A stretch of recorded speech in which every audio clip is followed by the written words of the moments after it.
Welcome back. Happy Wednesday, everyone. In today's video, I'd like to cover the latest updates around the crypto and Bitcoin market. We'll also be talking about price predictions using technical analysis of Bitcoin.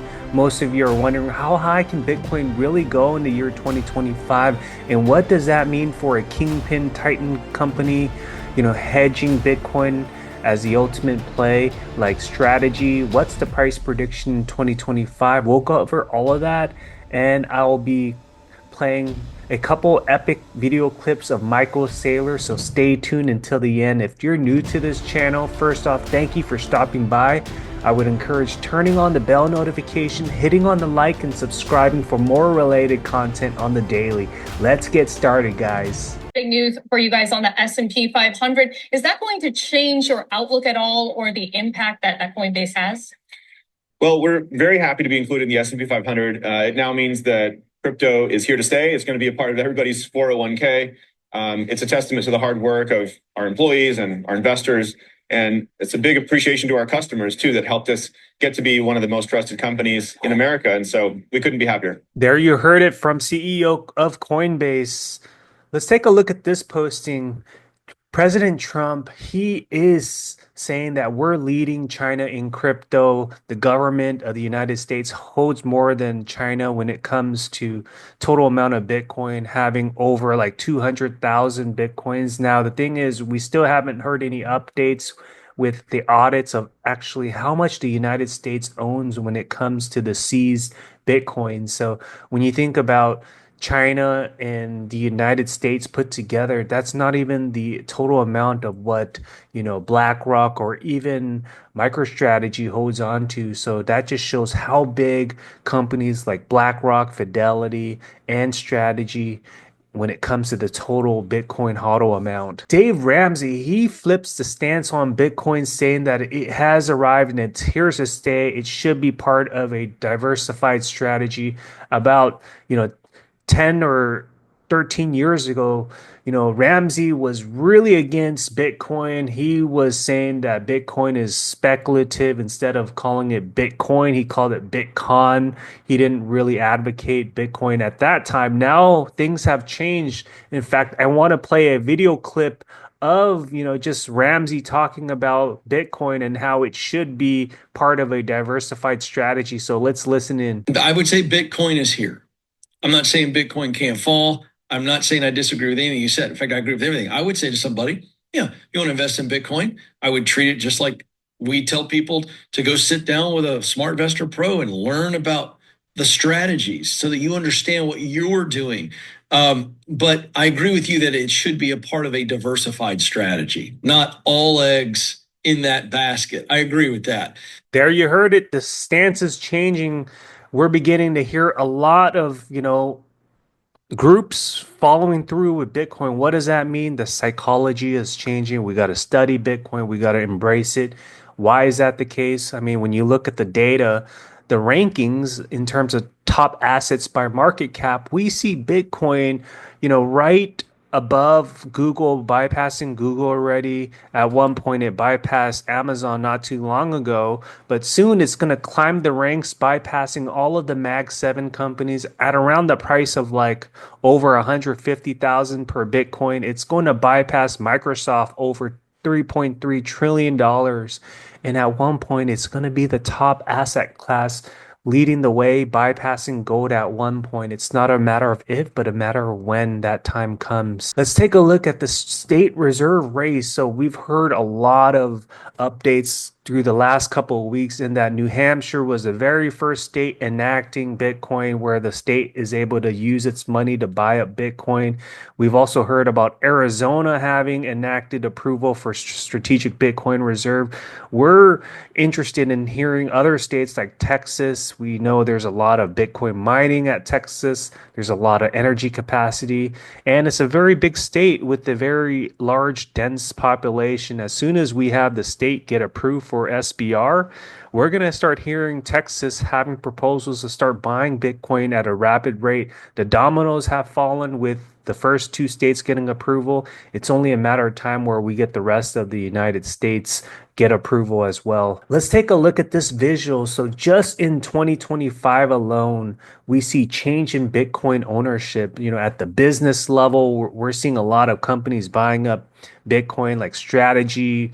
We're hearing a lot of companies adopting Bitcoin as the treasury, such as Meta Planet, Semler Scientific. We also have, the Bitcoin miners hodling a lot of Bitcoin right now. We also hear a lot about the funds and ETFs as well with the creation of IBIT, sponsored by, BlackRock, Fidelity, with other ETFs. Even the government's having incremental increase. Soon this is going to increase as well. But what is happening with the individuals? We have minus 247,000 Bitcoins being sold. In the market, there's always going to be a buyer and a seller willing to buy and willing to sell.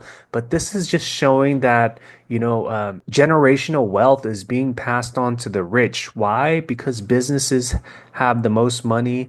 And, financial institutions like, BlackRock, the biggest financial institutions, are buying up all of the money. So, uh, this is definitely an anomaly, but I think over the long-term course, we're just going to continue to see more inflows, especially with the financial institutions, businesses buying up all the reserve with Bitcoin, leading to a supply shock. And there's going to be more institutions that anticipate buying at like prices of like 500,000 per Bitcoin when volatility goes down. That's when, there's going to be other institutions that are willing to take a hedge with Bitcoin. Let's take a look at Chris Millis's posts. He posted some really good analogies in that Rockefeller transformed Standard Oil into the most valuable company in the world by having the vision to recognize the value of oil before everyone else. Michael Saylor will transform Strategy into the most valuable company in the world by having the vision to recognize the value of Bitcoin before everyone else. And he did recognize this back in 2020. He's been hodling Bitcoin since then, dollar cost averaging down at different price points. And let's take a look at another post. The craziest thing about the flood of all these new Bitcoin treasury companies entering the market is that literally 99.9% of the world has zero idea what is happening, and yet it is the biggest thing to happen in finance ever. We also heard about 21 Capital being created several weeks back. That's driven the markets with inflows into that company as well. All just based on premium MNAV and Bitcoin and all of that. But the early adopters of these companies transitioning to the new Bitcoin treasury standard, I think there's going to be opportunity there until it becomes more and more diluted, where that playbook has become to the point where the equilibrium kicks in. But very interesting post. There's definitely some upside, especially with Bitcoin price expected to blow up. Let's take a look at technicals. We're looking at Bitcoin on the hourly candle. So since, May timeframe, May 7th onward, we've seen a rise up in the price, 93,000, now consistently hovering into that $100,000 range for, close to about, 10 days now. So consistently hovering in that range. Most of you are wondering what's going to happen next. I'm thinking we may very well have that topping, into May, June, getting into that 120,000, even further. Potentially Q3, we get to 150, Q4, somewhere around that range of like 200,000, which Tom Lee is forecasting as the potential upside. And we may very well have Bitcoin climb up even more. But as we scale out, this is looking very solid just based on the technicals of what we're seeing since that pullback from like November all the way to like, April timeframe with all of that tariff news. But we've been consistently climbing steadily since, April 9th, from that low 70s now into that 100,000 range. with that understanding that we had that all-time high of like close to 110,000 several months back. So definitely some nice solid indicators, seeing that healthy consolidation, and we're climbing back into the all-time high. We're also seeing that similar pattern with strategy as well, getting past that, 50, 200-day simple moving average that we've been talking about. Relative strength has been steadily increasing as well. We're getting to that prior retest resistance that we've been talking about around 440 range. I definitely do see us, breaking through that barrier very soon, which we've seen cross on multiple occurrences back in 2024 December timeframe. So as soon as we flip the switch, have that become the new support, we're going to test that level 3 back into that all-time high of 540. But let's say Bitcoin gets to that, that $200,000 threshold, 4 digits is very possible for the price of strategy, given that there's more upside when Bitcoin runs up by about 100x, or I mean 100%. There's definitely opportunity for strategy to, to double that or triple that, if you will. So definitely some huge upside. With all of that, let's play a couple epic video clips of Saylor. What did you do last week with the treasury operations? You were able to generate a Bitcoin yield of 2.55% or over almost 10,000 Bitcoin to shareholders using an arbitrage. We sold $1.5 billion worth of stock, Okay. by 500 million worth of Bitcoin. We Okay. bought back 1.5 billion of Bitcoin. We captured nearly $1 billion gain in the arbitrage. That we can do with equity day by day. When we do it with debt, we issue $3 billion of debt that's backed by 600 million of Bitcoin that comes due in 5 years. We pay 0% interest. We buy $3 billion of Bitcoin. We capture the $2.4 billion in the arbitrage gain up front. But then over the course of the 5 years, we double or we quadruple the investment because we're buying an asset which is appreciating faster. Pretty unstoppable. The White House has anointed it as the one sole digital commodity in the world that they recognize. That makes it digital gold. That makes it ethical. And so if the most powerful man in the world says it's digital gold and says, don't sell your Bitcoin and we're going to buy more, I think that the last hurdle has been leaped in terms of on the path to legitimacy. So tell me, if you're a sovereign wealth fund, Saudi Arabia, United Arab Emirates, Kuwait, how would you be diversifying that portfolio? How much Bitcoin would you own? All of it.